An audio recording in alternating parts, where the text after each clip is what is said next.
The Varaxian Empire had conquered 17 star systems. They had enslaved countless species, studied them, cataloged them, and when their usefulness ended, dissected them. Humans were the newest addition to their collection. Kalen lay strapped to a cold metal table, his wrists and ankles bound by energy restraints that hummed with a low, threatening vibration. The sterile white walls of the laboratory stretched endlessly around him, broken only by the gleaming instruments arranged on nearby trays. Scalpels, neural probes, bone saws. He had stopped counting the days since his capture. Time meant nothing here. Only survival mattered, and even that was slipping away. The door hissed open. Kalen turned his head, expecting the tall, reptilian forms of the Varaxian scientists. Instead, he saw something else entirely. Children. At least, that's what they looked like.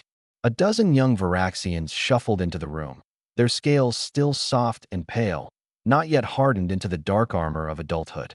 Their eyes, large, golden, and uncertain, darted around the laboratory with a mixture of curiosity and fear. Behind them, an adult Varaxian instructor entered, his posture rigid with authority. Today, the instructor announced, his voice cold and clinical, "You will learn the anatomy of the human species. Specimen 7749 has been prepared for your examination."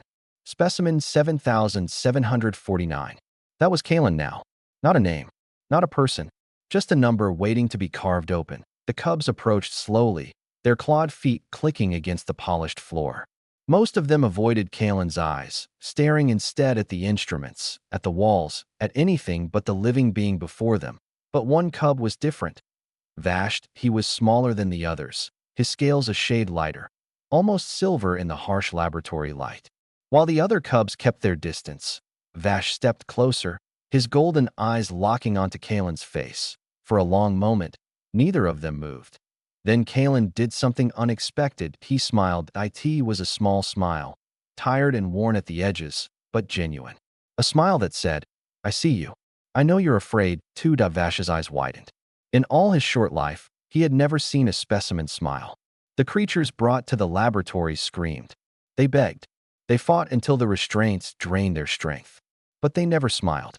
"Begin your examination," the instructor commanded. "Cub Vash, you will make the first incision." A scalpel was pressed into Vash's trembling claws. The other cubs watched in silence. This was the test, the moment that separated the weak from the strong. Hesitation was weakness. Mercy was failure. The Empire had no room for either. Vash stared at the blade, then at Kalen's exposed chest, then back at the blade. "Why aren't you afraid?"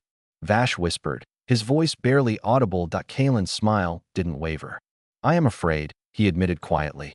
"But fear doesn't mean I stop being who I am." "Who are you?" "Someone who made a choice a long time ago. To be kind, even when kindness costs everything." Vash's claws tightened around the scalpel. The instructor's eyes narrowed with impatience. "Cub Vash, make the incision. Now." But Vash didn't move. Instead, he looked at Kalen, really looked at him, and saw something the Varaxian Empire had taught him didn't exist: dignity. Even strapped to a table, even facing death, this human held on to something the Empire could not take. Something that no amount of conquest could destroy. And in that moment, something inside Vash shattered. "No." The word echoed through the laboratory like a thunderclap. The instructor's reptilian face twisted with fury.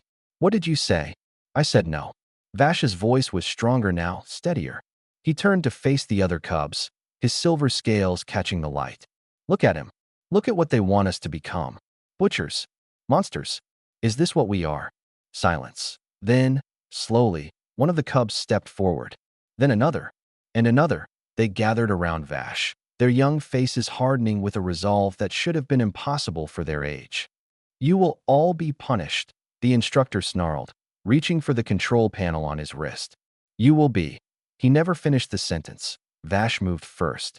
He grabbed the metal tray beside him and hurled it at the instructor with all his strength. The impact sent the adult Varaxian stumbling backward, his claws scrabbling for balance.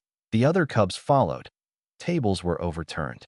Instruments scattered across the floor. The cubs worked together with a ferocity born not of violence, but of purpose. They weren't fighting to destroy, they were fighting to protect. Within moments, The instructor lay unconscious on the ground, and the cubs stood in a protective circle around Kalen's table. Vash approached the restraints, his claws working quickly at the release mechanism. The energy bonds flickered and died, and Kalen sat up slowly, rubbing his wrists. "What?"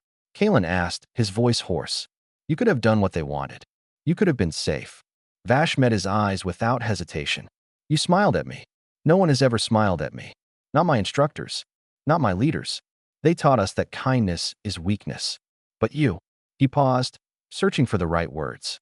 "You were kind even when you had nothing left. That is not weakness. That is strength I have never seen." Kalen placed a hand on Vash's shoulder, a gesture of connection, of gratitude, of something the Empire would never understand.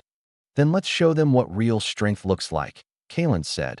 The laboratory doors burst open again. More guards. More soldiers. The might of the Varaxian Empire bearing down on a single human and a handful of cubs who had dared to say no. But Vash didn't flinch. He stood over Kalen, his small form casting a shadow far larger than his size.